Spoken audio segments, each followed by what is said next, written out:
Oke, teman-teman, kali ini saya ingin menjelaskan bagaimana cara memahami brief yang sudah ada dari klien ya. Jadi ini contoh kasusnya kita akan membuat logo, teman-teman.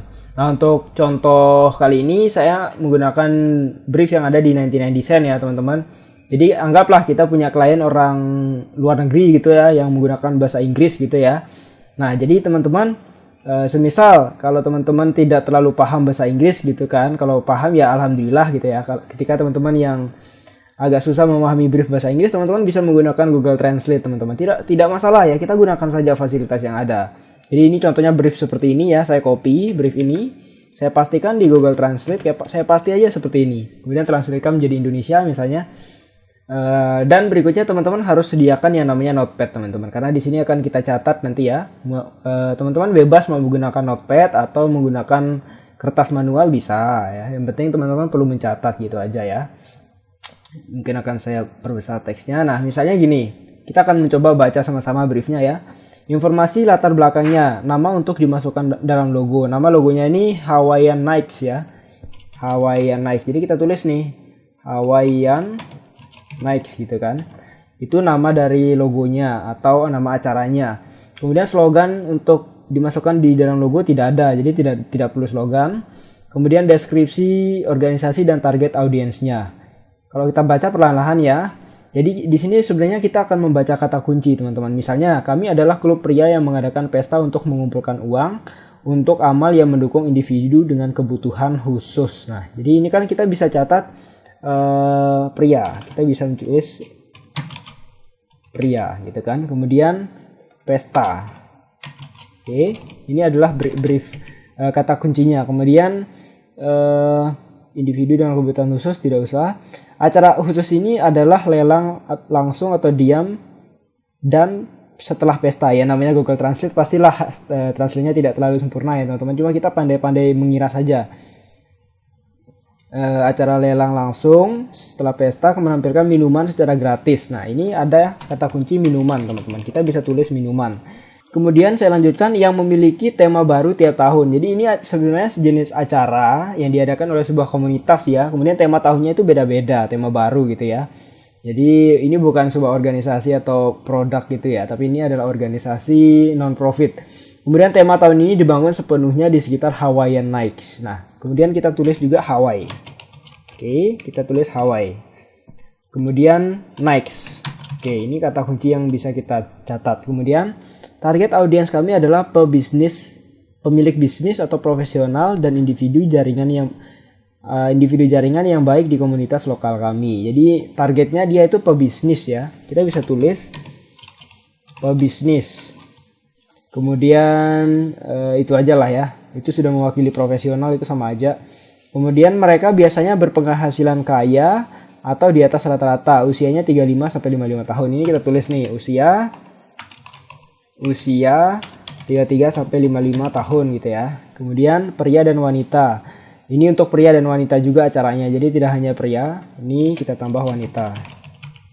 Oke, kemudian berpenampilan sama dan mencari kesempatan untuk membiarkan rambut mereka rontok, yang tidak usah ditulis.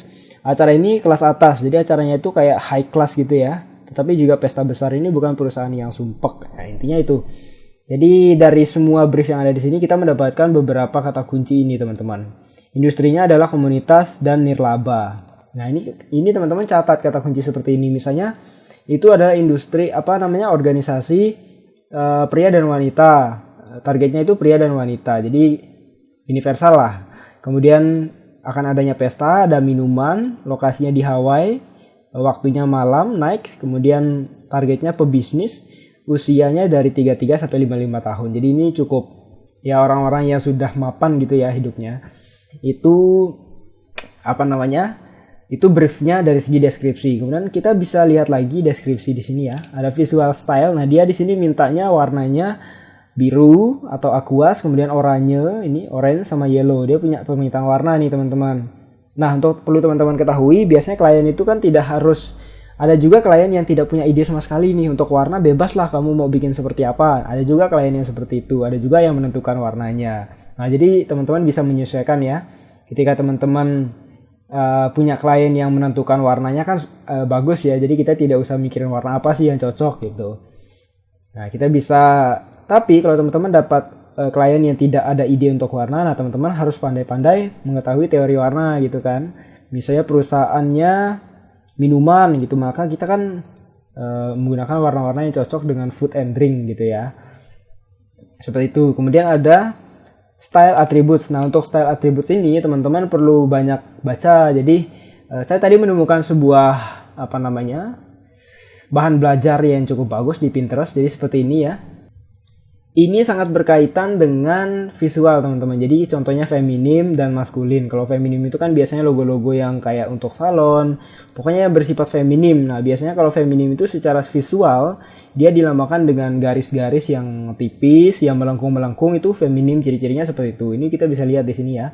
Sedangkan kalau maskulin biasanya logonya seperti ini. Dia tegas, cool gitu ya, tidak banyak melengkung-melengkung, kaku gitu ya, itu maskulin. Nah, teman-teman kalau mau memahami ini banyak di sini ya. Silakan teman-teman pelajari, baca sendiri, understand logo brief secara visualnya seperti itu.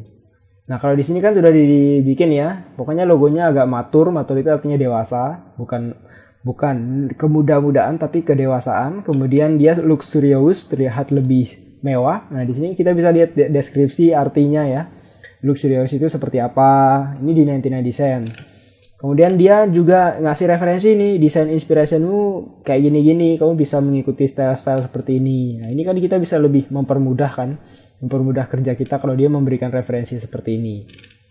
Kemudian ini juga attachment, dia mungkin suka-suka yang seperti ini ya, warna-warna seperti ini, kemudian style logonya seperti ini. Nah, pada intinya secara umum, biasanya kalau teman-teman mendapatkan klien yang minta dibuatkan logo, biasanya dia hanya ngomong, tolong buatin logoku dong. Ya, perusahaannya misalnya minuman. Seperti itu. Kemudian dia akan jelaskan nama perusahaannya, tagline-nya apa, deskripsinya apa, target audiensnya apa, itu bakal dijelaskan sama dia. Nah, itu sih. Kemudian setelah teman-teman membaca semua briefnya, teman-teman tulis ya di sini, tulis di notepad seperti yang saya lakukan ini. Seperti itu langkah untuk memahami brief teman-teman. Oke, untuk lebih detailnya akan saya jelaskan di video berikutnya ya teman-teman. Jangan lupa tonton terus biar teman-teman bisa paham urutan pembelajarannya seperti apa. Oke, cukup sekian penjelasan singkat dari saya. Wassalamualaikum warahmatullahi wabarakatuh.